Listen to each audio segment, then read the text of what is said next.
dengan Nabi Nabi Sulaiman. Sulaiman itu, ini kita meluruskan lagi. Ya. Apakah benar nih Ji, gitu kan, berkaitan dengan peninggalan? Saya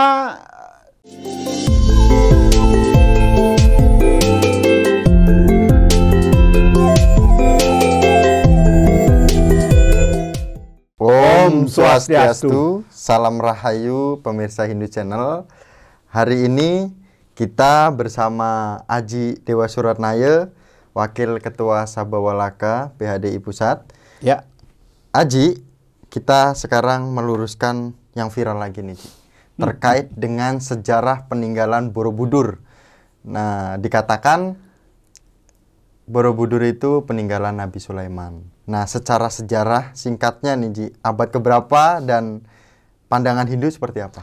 Kalau kita bicara Borobudur, kemudian juga tadi Miko menyebutkan Nabi Sulaiman. Loh, Nabi Sulaiman kan sebelum seorang raja, Raja Solomon. Ya, dan itu ratusan tahun sebelum Masehi itu. Permasalahannya apakah beliau sempat pernah atau melakukan sesuatu sehingga ada Borobudur di Indonesia? Borobudur kan sekitar abad ke-9. Ya, abad ke-9 itu sekitar 825. Ya, di Jawa Tengah waktu itu ada dua kelompok besar, ya, kelompok Salendra dan kelompok Sanjaya. Ya, ada kelompok besar. Satu, misalnya Sanjaya kental dengan kesiwaannya, kemudian satu lagi Buddha kental dengan Salendra kental dengan kebudaannya. Jadi dua kelompok besar ini sebetulnya mereka satu sumber ya, satu sumber sebetulnya. Nah, makanya kemudian kalau kita lihat dari hasil temuan-temuan arkeologi tentang Borobudur ini kan dikatakan tegas di sana. Ada prasastinya, ada catatan-catatan khusus mungkin, ada relief-relief yang menegaskan bahwa Borobudur sebetulnya tepat 825 Masehi loh.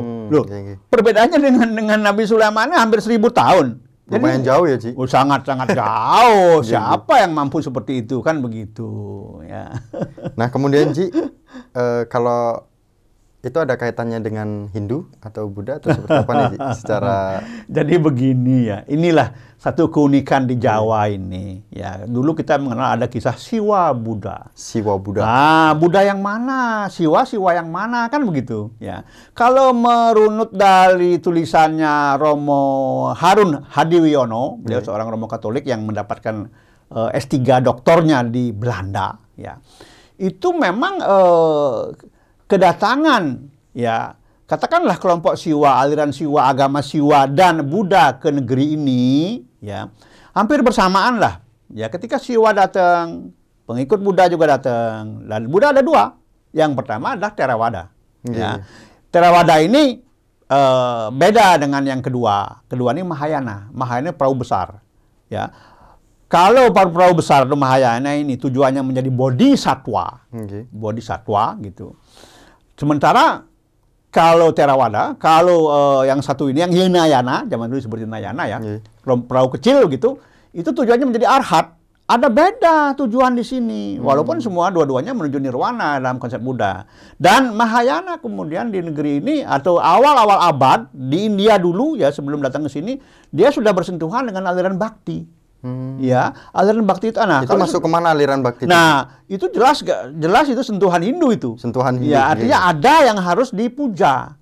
Sehingga ketika masuk ke Indonesia, muncullah istilah Adi Buddha. Yang menurut Romo Harun Hadiwiono ini, Adi Buddha itu adalah Tuhannya Buddha Mahayana yang menjelma dari Sadasiwa. Nah, kemudian Indonesia berkembanglah dua aliran besar ini. Siwa dan Buddha. Buddhanya Mahayana. Buddhanya Mahayana. Nah, Mahayana yang sudah dipengaruhi oleh aliran Bhakti. Sehingga di sini muncul istilah Mahayana, ya, Adi Buddha, kemudian Diwarupa. Diwarupa itu apa? Satu tubuh dengan dua wajah. Diwarupa muncul lagi, atau menjelmakan lagi tiga. Sri Lokeswara, Sakyamuni, Vajrapani. Sri Lokeswara melahirkan lagi dua. Ya. Ratna Sambawa, Asokpya Buddha, lalu Sakyamuni melahirkan Werocana, Vajrapani menjelmakan Amoghasiddhi dan Amitabha Buddha. Ini berapa nih? 1, 2, 3, 4, 5 Pancatathagata ini. Kemudian Werocana melahirkanlah Brahma, Wisnu, Iswara. Nah, Siwa perkembangannya lain lagi. ada Paramasiwa. Ini niskala banget ini, niskala ini. Yang kedua ada skala niskala. Sadasiwa. Sadasiwa ada lagi di bawahnya. Siwa. Siwa yang di bawah inilah kemudian menjelmakan Brahma, Wisnu, Rudra. Nah, kemudian produk terakhir dari Siwa, Brahma, Wisnu, Rudra, produk terakhir dari Buddha Mahayana adalah Brahma, Wisnu, Iswara. Ini kemudian yang sama ini, sama.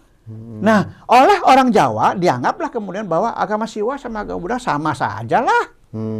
Inilah kemudian melahirkan Siwa Buddha ini menurut Romo Harun Adiwiono. Nah, Borobudur itu sebetulnya juga tidak persis sama dengan Buddha yang sekarang ini, karena pengaruh Mahayana kuat sekali waktu itu. Jadi yang berkembang, yang sangat mempengaruhi dari Mahayana ini apa, Ji? Ya Siwa Buddha itu.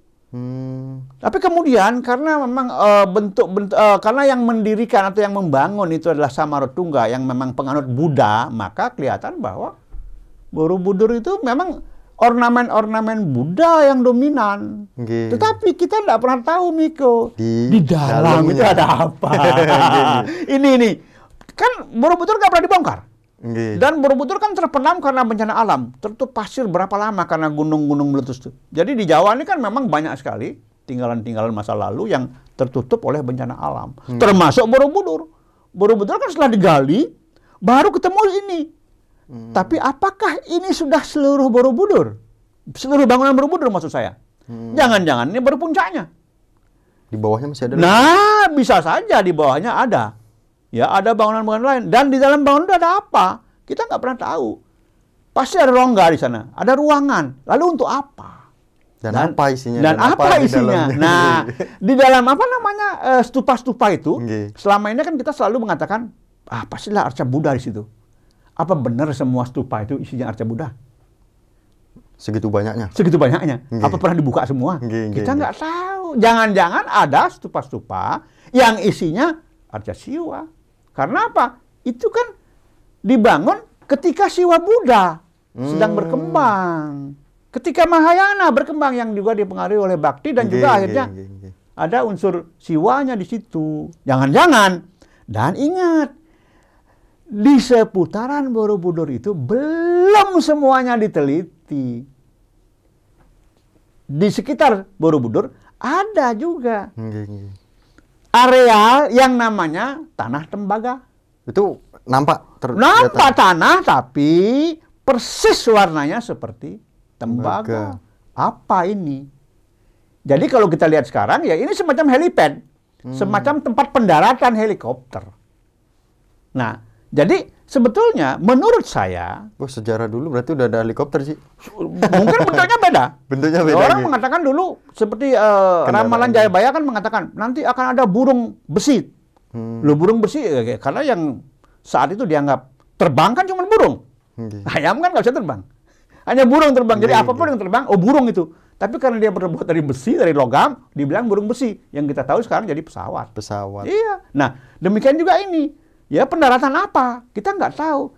Kita katakan sekarang ya helikopter, tapi seperti apa bentuknya kita nggak pernah tahu. Jadi sebetulnya kalau menurut saya, Borobudur belum tergali semua. Tapi siapa berani ngambil risiko? Bongkar tuh Borobudur. Di dalamnya ada apa? Lalu kita pasang lagi. Kemudian hancur, rusak. Maka kita biarkanlah seperti apa adanya sekarang. Tetapi itu belum membuka seluruh rahasia yang ada dalam Borobudur. Jangan-jangan di dalam ruangan Borobudur itu ada semacam katakanlah pusat energi. Karena kalau kita lihat bentuk Borobudur itu kan tidak sembarangan ya. Ya, sangat simetris. Dan itu pasti mengarah ke sesuatu di atas sana. Kita nggak tahu apa planet entah apa itu. Nah, Ji, kemudian kalau dibicarakan Buddha Siwa itu pasti di dalamnya itu ada Siwa dan sebagainya. Di Hindu kan ada Siwa juga. Berarti secara tidak langsung ini kan anak muda tidak tahu nih, Ji. Maksudnya apakah memang kerjasama antara Raja Hindu dengan Raja Buddha atau ya gimana atau mempelai antara mantu atau seperti apa gitu, Ji? Kalau kita meneliti atau menelusuri lewat sejarah, tentu ini para arkeolog sudah bermain di sana, beliau-beliau yang tahu ya. Memang zaman-zaman itu ya katakanlah yang tercatat dalam sejarah pendiri atau penggagasnya ini Borobudur itu adalah Samartungga. atau Samaragrawira. Tetapi arsiteknya namanya Gunadarma. Ya beda. Arsiteknya Gunadarma, kemudian kalau penggagasnya, rajanya saat itu adalah Samaratungga. Samaratungga itu punya 2 anak. Yang pertama perempuan, namanya Pramodawardhani. Ini salah satu tokoh yang kita banggakan lah di Indonesia ini, tokoh perempuan yang luar biasa. Yang kedua namanya Balaputra Dewa. Nah, kemudian di sisi lain, selain penganut Buddha tadi, ada juga penganut Siwa. Ini sebetulnya termasuk terahnya Sanjaya dulu dari Jawa Barat, ya, yang pada saat itu namanya Rake Pikatan. Yang awal tadi disebut berkaitan dengan Nabi Sulaiman itu, ini kita meluruskan lagi. Ya. Apakah benar nih, Ji, gitu kan, berkaitan dengan peninggalan? Saya lama merenung ya, sejak ini kan udah lama nih. Udah lama, statement munculnya bahwa itu adalah karya Nabi Sulaiman dengan perhitungan matematis segala macam, ada bukunya segala, ya.